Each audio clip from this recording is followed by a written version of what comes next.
নামাজের পরে সূরাতুল বাকারার শেষ যে আয়াত পড়ে ঘুমাইলো, সারা রাত তাহাজ্জুদ নামাজ পড়ার সমপরিমাণ সওয়াব আল্লাহ পাক তার আমলনামায় লিপিবদ্ধ করে দিবেন। সুবহানাল্লাহ। আল্লাহ রাসূল বলেন, আল্লাহর কোন বান্দা যদি সালাতুল ইশার নামাজের পরে সূরাতুল বাকারার শেষ যে আয়াত পড়ে ঘুমান, তাকে তাহাজ্জুদের নামাজের সমপরিমাণ মর্যাদা দিবে। সারা রাত তাহাজ্জুদ করলে যে সওয়াব পেত, সূরা বাকারার শেষ যে আয়াত তেলাওয়াত করে ঘুমানোর কারণে আল্লাহ পাক তাকে সারা রাত তাহাজ্জুদ পড়ার সমপরিমাণ সওয়াব দিবে। সুবহানাল্লাহ। তাহলে এই আমলগুলো করলে আমাদের লাভ না ক্ষতি? লাভ। কষ্ট না, একেবারে সহজ। সহজ।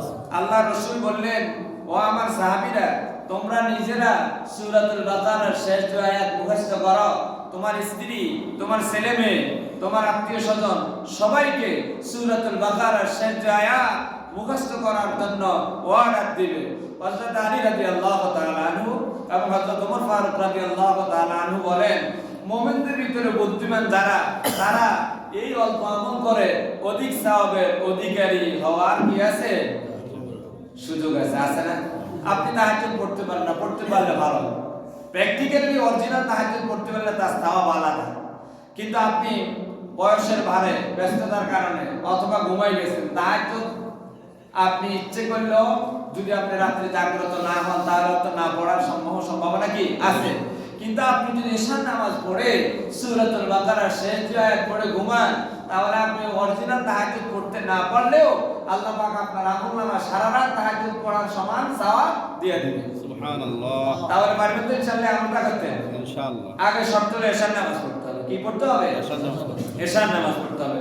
তাহলে ইশার নামাজ পড়লে আমরা জামাতে পড়লে কি পাইলাম? একটা হলো অর্ধেকটা রাত্রে নফল নামাজের সওয়াব পাইলাম। আবার ইশার নামাজের পরে যদি সূরা বাকারার শেষ যে আয়াত পড়ে, তাহলে তাহাজ্জুদের নামাজ পড়ার সমান সওয়াব পাবো সারা রাত্রে। এরপরে ইশার নামাজের পরে আরেকটা আমল হচ্ছে সূরাতুল মুলক। কোন সূরা বলেন তো? সূরাতুল মুলক। সূরাতুল মুলক যখন আপনি তেলাওয়াত করবেন, কখন? ইশার নামাজের পরে। বলেন না কখন? ইশার নামাজের পরে।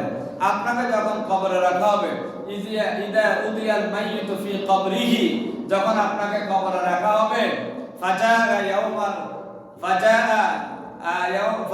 ইয়াউমাল কবর, ওই কবরের দিন আপনার কাছে চলে আসবে। জাগা ইয়াউমাল কিয়ামাতি ইনদা রাসিহি, আপনার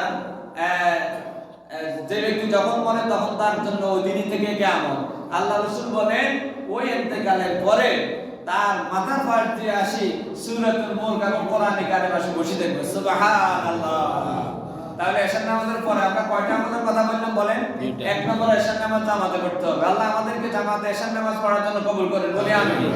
তাহলে জামাতে পড়লে অর্ধেক রাত নফল নামাজ পড়ার সমান সওয়াব পাবো।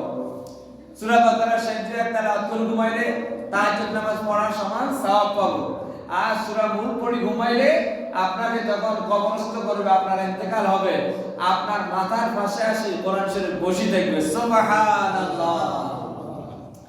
قال رسول الله صلى الله عليه وسلم القرآن حجة لك وعليك। কোরআন কারীম আপনার পক্ষে সুপারিশ করবে অথবা আপনার বিপক্ষে মামলা দায়ের করবে। নাউজুবিল্লাহ।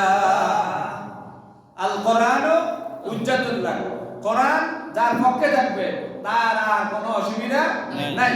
কোরআন শরীফ যার পক্ষে থাকবে, স্বয়ং আল্লাহ তার পক্ষে আছে। সুবহানাল্লাহ। কোরআন শরীফ কার বাণী? আল্লাহ।